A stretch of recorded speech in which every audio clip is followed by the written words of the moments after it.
nap. Whenever anyone dies, one of the first things we do is go to their social media to get a glimpse into how they lived. But the internet has this way of painting someone's picture for them, even in death. Mona Kiz was a young, beautiful woman young woman from Uganda who became enthralled with the glitz and glamour of becoming an influencer. The internet claims Mona Kiz was an influencer living the high life in Dubai. I'm going to call her by her real name, Monica. Seeing the sheer amount of hate and ridicule that poured in after she died made me want to find out more. Then I realized that the videos, which the online narrative center around, they're not of her. This video was filmed in Novosibirsk, Russia, 6 months before Monica's death. And the porta potty video, the woman in it has a nose piercing. Monica never did. On the 1st of May 2022, Monica did fall to her death from a Dubai high-rise. And she isn't the only one. Another woman called Kayla also fell to her death in Dubai in 2021. Both Kayla and Monica were from Uganda, and both knew the same people in Dubai. 2 women are dead. What's really going on here? Dubai, the city of gold, a playground for the rich and powerful. But behind the glitz and glamour lies a hidden world, a dark empire exploiting vulnerable women for profit. Hey man, how are you doing? I'm good. Yeah, Tell me what's up, what's going on? So I've got a series of parties coming up, like once a week, 10 people. I need some entertainment. Every year, thousands of young Ugandans travel to the Gulf, seeking jobs in hotels, supermarkets, and homes. Uganda earns over $1.2 billion annually from migrant labor. But behind the promise of opportunity lurks betrayal. But many discover too late, the promise was a lie. My daughter told me she was going to work in a supermarket. We believed her future would be brighter. The mother said in one interview, she wanted a better life for us all. She will feel like she's in heaven. We can't imagine we have maybe a party here without her. She left when she was in this age, 21, in 2021. She wanted to go abroad to work, and on that day she was very happy because she thought she's going to have a good job.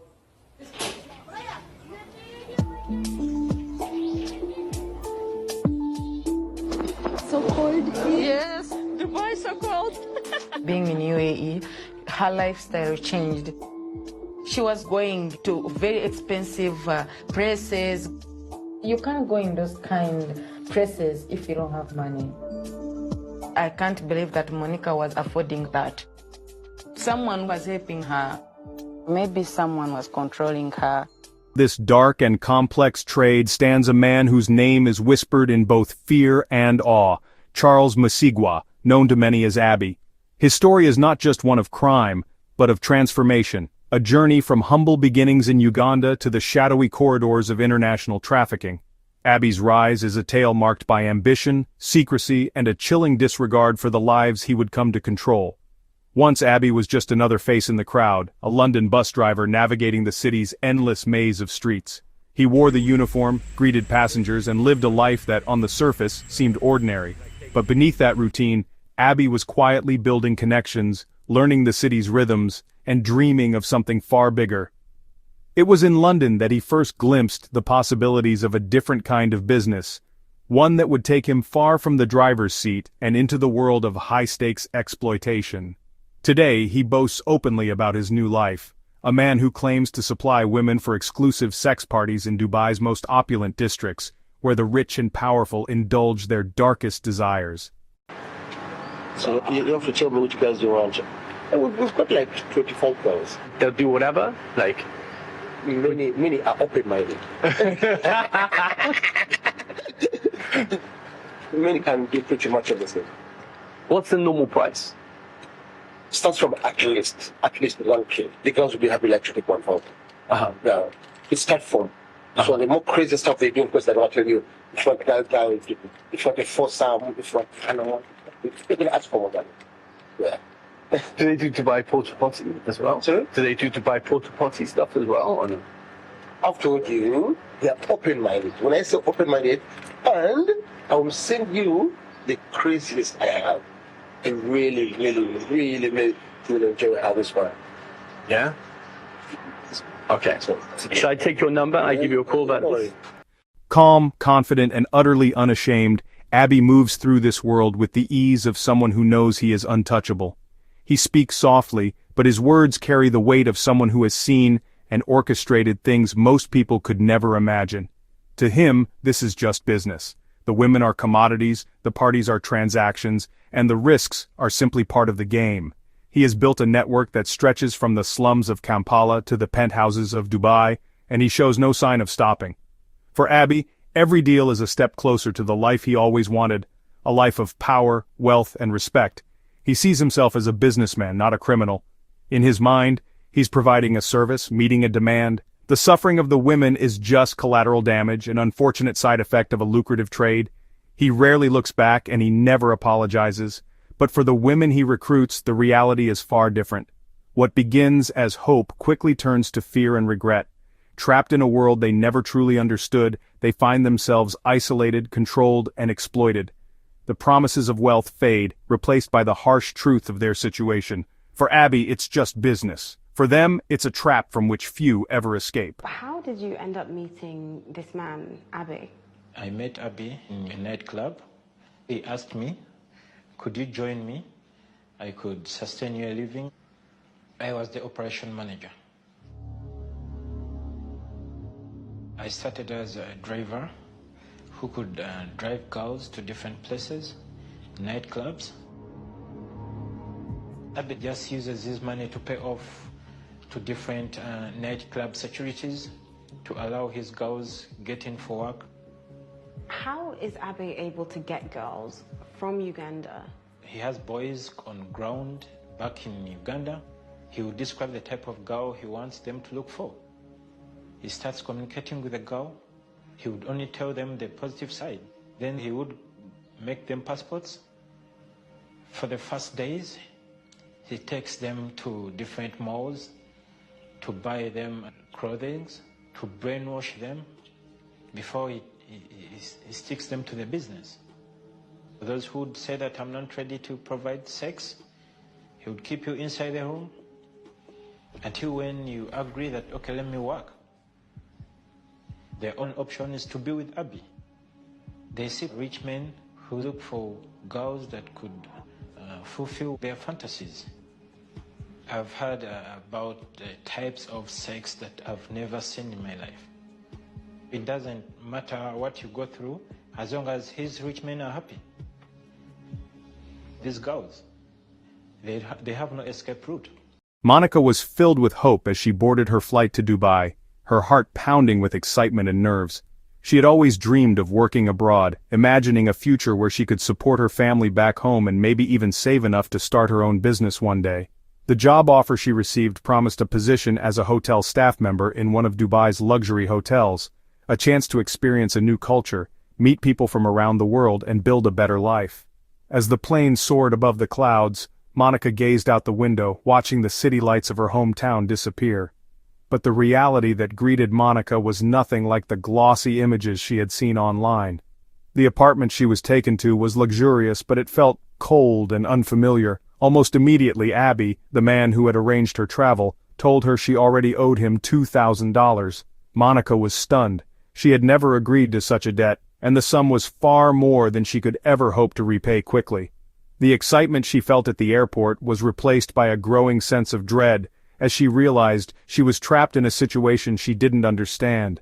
Within weeks, the debt doubled. Every day, Abby added new charges, money for the apartment, for food, for transportation, for things Monica never asked for. The numbers kept growing, and with each passing day, the weight on Monica's shoulders became heavier. She tried to keep track of the mounting bills, but it was impossible. The more she tried to understand, the more hopeless it seemed. She felt isolated, unable to reach out for help, and terrified of what might happen if she couldn't pay. Money for the ticket, for the visa, for food. Every day, Abby found a new reason to add to my debt. I thought I was coming here to work and send money home, but instead, I was told I owed more and more. My family depended on me. I couldn't tell them the truth. I didn't want them to worry. I tried to stay strong, but every time I looked at the numbers, I felt more trapped. I remembered my mother counting coins at home, my siblings sharing what little we had. I had promised them a better life, but now I was sinking deeper into debt. He said I had to work hard, pleading for men to sleep with me. I was terrified. I had never imagined this would be my life. Abby told me there was no other way to pay off my debt. He said I owed him everything, and if I didn't do what he said, he would hurt my family back home. Every night I stood on the street, my heart pounding, praying that someone would help me, but knowing that no one could. I felt invisible, powerless, and completely alone. The clients Abby brought to Monica were demanding and cruel. They asked for things she had never heard of, things that made her feel sick and ashamed. She tried to refuse, but Abby reminded her of the debt, of her family, of the consequences if she didn't obey. Mia's world shrank to the four walls of her room and the faces of men who saw her only as a commodity. She lost track of time, of days and nights as the trauma piled up. She felt herself slipping away, becoming someone she didn't recognize. Some clients paid to defile her in ways she could never have imagined. One night a man paid to defecate on her. Monica felt her dignity stripped away, her sense of self shattered. She wanted to scream, to run, to disappear, but she couldn't. She was trapped, her body no longer her own. The humiliation was unbearable, and the memory haunted her long after the man left. She wondered if she would ever feel clean again, if she would ever be able to look at herself in the mirror. Others filmed her humiliation, selling the videos online for thousands of dollars. Monica's pain became a commodity, her suffering broadcast to strangers for profit. She felt violated in ways she couldn't put into words, her privacy and dignity stolen along with her freedom. Each time a camera was pointed at her, she felt a piece of herself slip away. She wondered if anyone would ever know what she had endured, if anyone would care enough to help her escape. But even in her darkest moments, a small spark of hope remained, a hope that one day her story would be heard, and that she would find a way back to herself.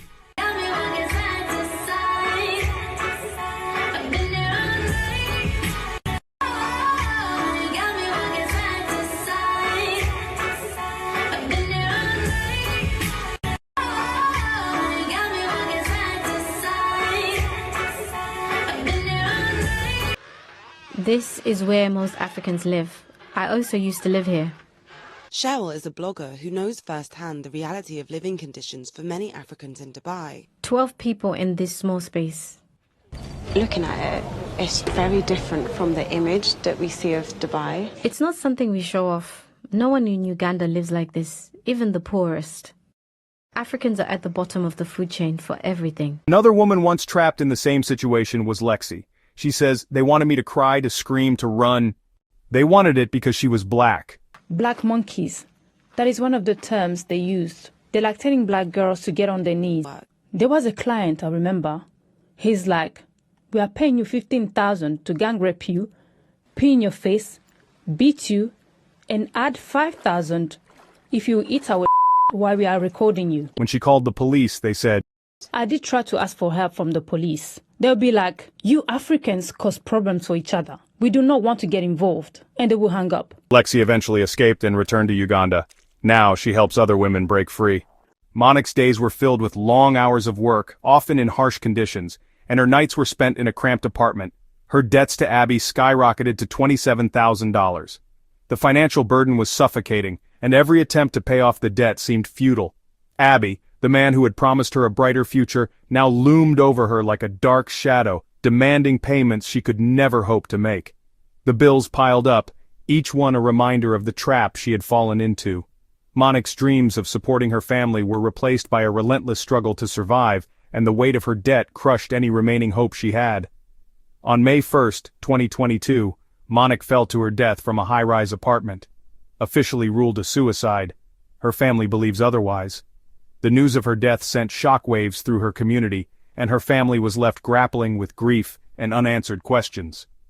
They couldn't accept the official ruling, convinced that there was more to the story. The circumstances surrounding her death were shrouded in mystery, and the pain of losing her was compounded by the lack of closure. Monique's tragic end was a stark reminder of the harsh realities faced by many migrant workers, and her family vowed to seek the truth. When I tried to confront Abby, he told me, "She's not the first to die."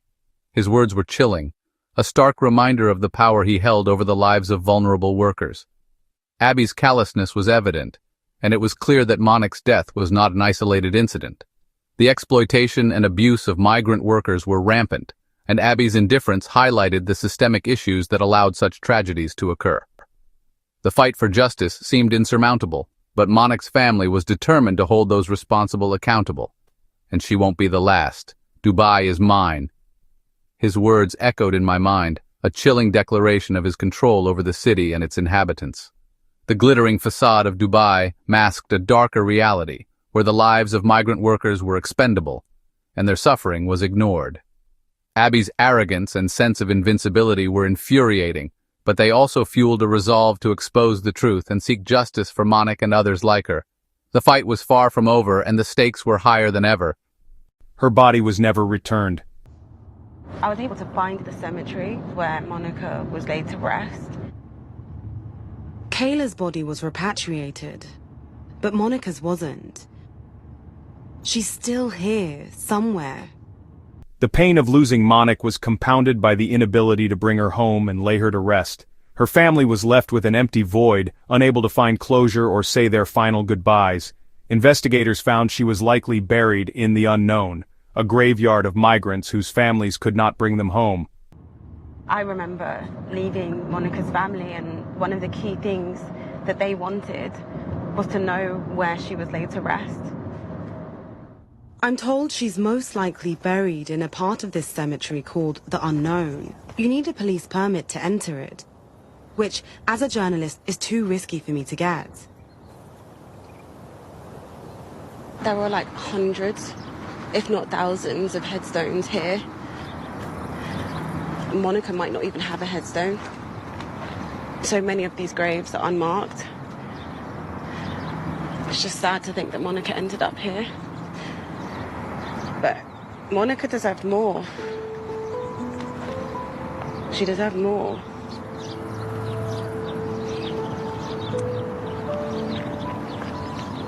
Okay.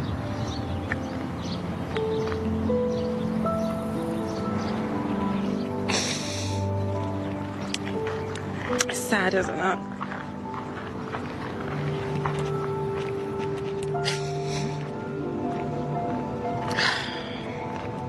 I just feel like we came so close to finding out where she was exactly buried. This desolate place, filled with unmarked graves, was a haunting testament to the lives lost and the dreams shattered. Each grave represented a story of hope turned to despair, of individuals who left their homes in search of a better future, only to meet a tragic end. Monic's family, like many others, was left to mourn from afar, their grief compounded by the knowledge that she lay in an anonymous grave, her life and death a poignant reminder of the human cost of exploitation and injustice. Kayla Barungi, another young Ugandan, died in 2021 in eerily similar circumstances. Officials claimed alcohol and drugs were involved, but toxicology reports showed none in her system. Like Monic, Kayla's story ended with silence. Her family buried her back home in Uganda, still without answers. I drove the women, I managed the apartments, he paid off nightclub security. Rich men came, musicians, footballers, even presidents. And the women, they had no escape. Apartments and cars were registered under others. Women's lives were signed away on paper that didn't trace back to him. This is not just one man's crime. They're part of a hidden empire thriving in the shadows of wealth. It's actually part of a wider system, an unofficial pipeline connecting Uganda to the Gulf. Recruiters promise jobs, but, many women end up enslaved. Mariam Muiza, a women activist together with others, have rescued over 700 women, but the demand is endless. For every woman saved, many more remain trapped. Monic, Kayla, Mia, Lexi, Kira, their stories are not isolated tragedies, they're part of a hidden empire thriving in the shadows of wealth.